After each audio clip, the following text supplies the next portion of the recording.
All right, Charmon, big shout out to the community and everyone that's been posting just a bunch of stuff on Facebook and, all the usual news sources. I did want to mention one thing. As you guys know, I be doing these videos basically anytime during the day when I can. So that might mean that I'm in between shifts at work or in between, engineering tests and things like that. So sometimes when I'm making these videos, I don't have enough time to research every single topic. So if you do hear me asking you, hey, what's the name of this, guys? Or, hey, I didn't catch something. Do you guys know the detail? It's for two reasons: so that I can, do stuff with you guys, right? Incorporate you guys in my views and my news, but also because, yeah, sometimes I need a little bit of help. So I appreciate everybody who has done a great job of jumping in and letting me know stuff that either I don't know or that I missed. I appreciate you guys a bunch. So let's go ahead and break it down. All right, guys, we're starting off for Parallel War. Here we have some promotional images, actually artwork. But what I like about this artwork, it is artwork based around the actual figure itself. So as you can see in there, you can see the actual articulation points that the actual figure will have in person. So I think that's pretty dope. And of course we get an overall view of what the figure should be able to do, though that doesn't necessarily mean that it'll translate to the physical proportions in the same way. But let's go ahead and take a look at what we got. So first of all, let me just say this right here is an absolute money shot. Look at this. You can basically see two. I'm fucking reading what's on the screen. Two worlds, one war. No. What I wanted to say was, as you can tell here, she is looking down sight, almost. I mean, that's pretty good. I'm pretty sure if you lift up the arm just a little bit more and the hand a little bit more, you can probably line this gun up all the way to her eye, and that's really nice because a lot of these 1/18 figures, especially Joytoy, seem to have a problem doing that. I don't think this is going to have that problem whatsoever. Now here we have another figure. This one is different. As you can tell, the legs are different right there. I want to say the head is different. No helmet, even though we do see a helmet on the side. So who knows, maybe you'll be able to remove that. But as you can tell here, she's able to lay flat and have one knee up. I mean, this is really good articulation right here. This shows that basically you'll be able to have this figure in a kneeling pose and you'll be able to put the gun basically up to her eye so she can be looking down sight. That's really impressive, especially at this scale. Now, obviously, one of the things that helps these figures be able to do that is the fact that it's not that they're lightly armored, but as you can tell, they have long bodies and the armor is in places that doesn't really get in the way. And that just lends to this being able to have a certain amount of articulation that Joytoy especially seems to have a problem with, thanks to some of its bulky armor and the placement of where they put certain armor that sometimes makes them a little fluffed out.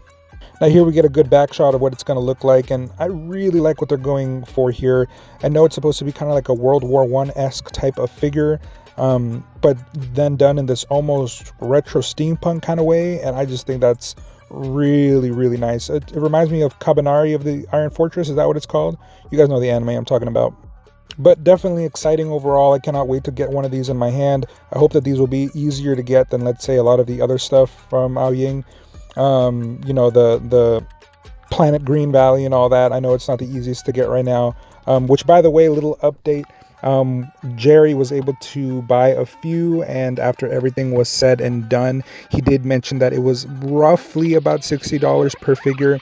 That is not going to be the same from everybody because shipping just changes depending on where you're from. But if you were thinking about getting some Planet Green Valley stuff, it's actually not as expensive as I would have imagined, though you will be paying a premium for shipping, and that's just how it is. But definitely consider reaching out and getting some. That's basically the price of an exclusive, and they are elusive, so I think that it's, for the most part, worth the price point. Alright guys, switching over to number 57 Manhunter Grave Frog, or should I say Grave Frogs. So here, this is actually pretty fucking dope. So it's a 1/24th scale, and normally I wouldn't cover that on 1/18th, but these ones I believe are going to be relatively scalable with the 1/18 stuff. This looks like it's going to be big. If I'm wrong, then I'll probably never do it, so it's all good. But I'll never cover it again unless I do 1/24th. But yes, these do look pretty badass. I haven't really cared about anything frog related since Battletoads, and this actually looks pretty sick. I don't know how I feel about that ray gun. This is kind of cute and kind of cool at the same time, but I think it's actually surprisingly badass looking. The frogs seem to come fairly well articulated considering how highly armored they are, so that's a pretty cool feature. And surprisingly enough, as you can tell, there is a surprising amount of them. So far we have 3. Let's go ahead and count them as we move through this. And of course, this one has a big backpack. And I'm a little confused why some of them seem to have the bowl over their heads and some of them don't. There does seem to be a lot of different versions of them, as you can tell right here. I think maybe they're wearing spacesuits is really the reason why we're seeing everything that we're seeing. But it is really cool, right? One has a backpack and those cannons, the other one has those jetpacks. So there's a lot going on here. I think that people who are into this kind of wacky kind of stuff, while still being actually kind of cool looking, is going to be really something you might want to buy. I could see this being like like a cute 1/24th scale version of like the Krogans from Mass Effect. Or do I hear a custom? I know I'd be covering it, so is anybody going to do that? Let me know.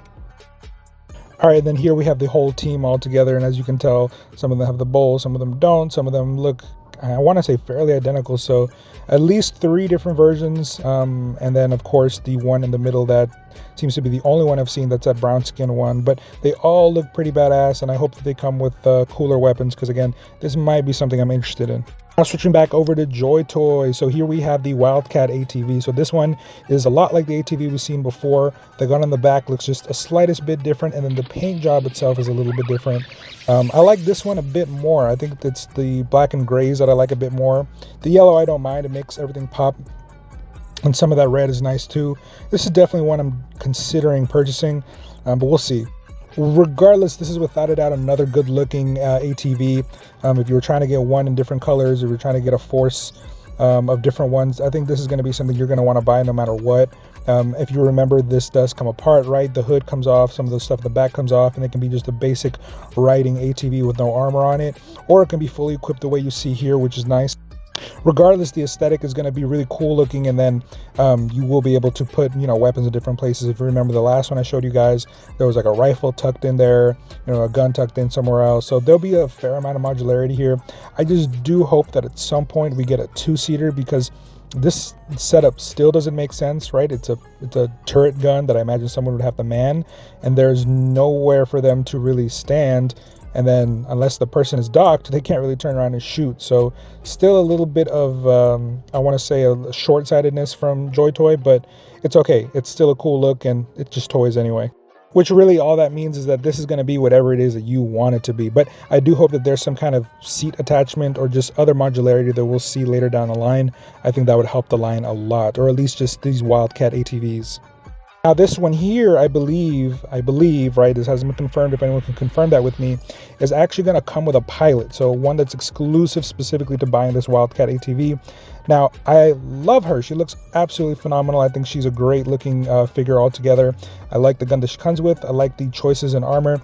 The only thing that I would change, and again, this is something that we've seen from Acid Rain, is I understand she's like a military person, but why would she have her legs completely bare? I mean, they wouldn't do that for any of the guys, so why would they do that for the females? I think that there should at least be some knee pads, or at least some shin guards. I think that would have made a little more sense.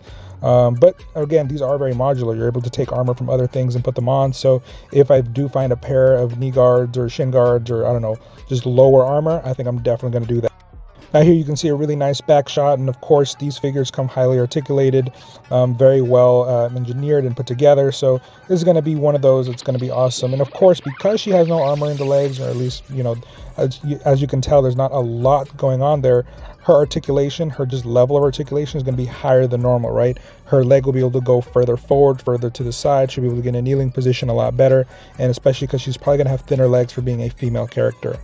Here we get to see a good battle stance of some of the things that she'll come with. So we do see, I don't know if those are cuffs right there or what that's supposed to be, but she comes with a pistol, a knife, the briefcase on the side that's supposed to hold everything. So that's nice.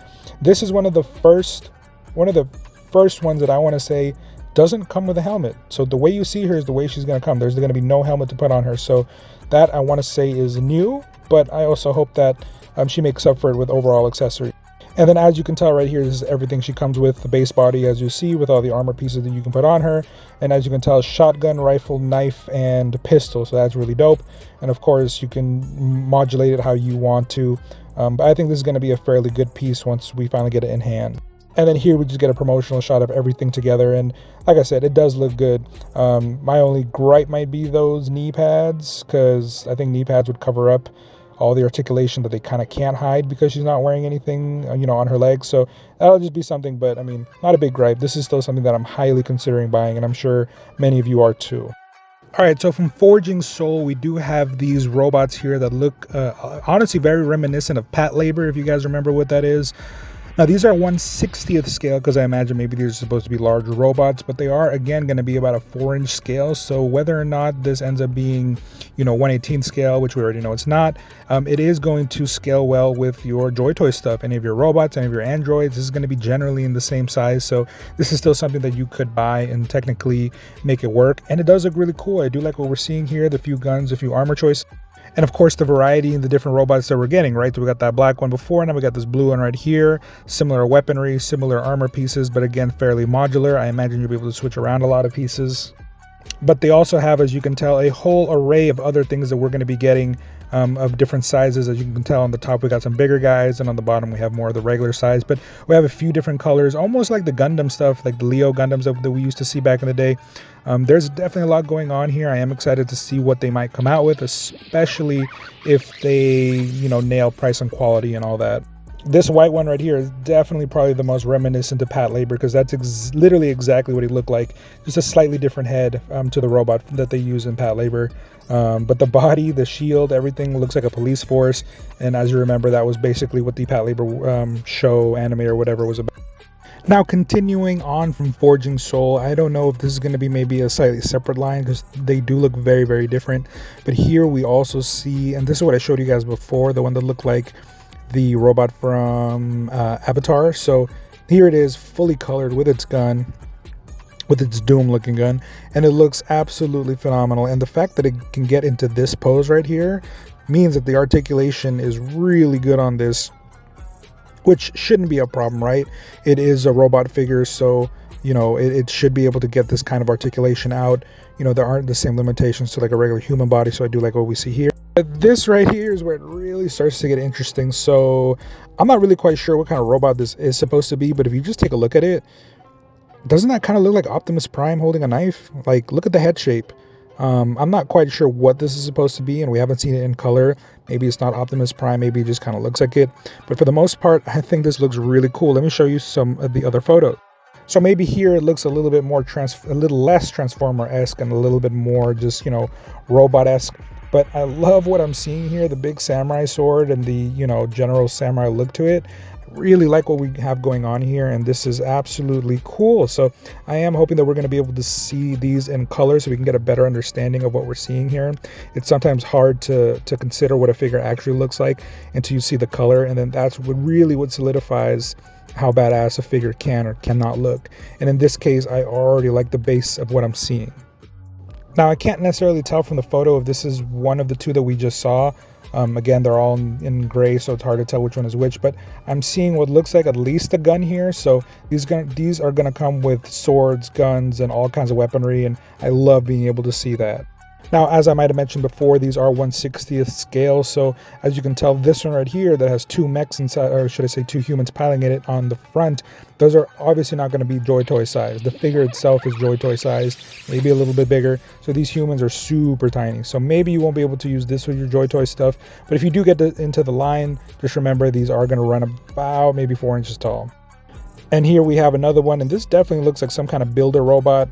That looks like a drill. So again, it'll be cool to see what kind of world they're building once we're able to see more already colorized photos of all these pre-production models that we're seeing here. And then these right here are apparently old models that we saw a long time ago from Planet Green Valley.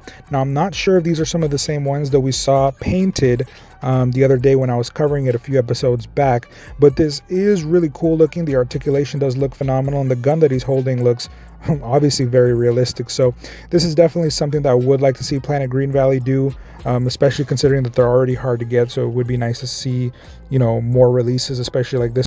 And then this right here, just showing the sheer amount of articulation that we're getting in that knee. I mean, look at that. It's a single joint, but you can get it to sandwich itself. So, I mean, again, this is phenomenal. And it does have very long legs, and they're fairly skinny, which hopefully doesn't mean they're fragile, but it does mean you're going to get a lot of articulation out of it. And that is something that I mentioned before from some of the other figures from the Planet Green Valley line, like the Parallel War.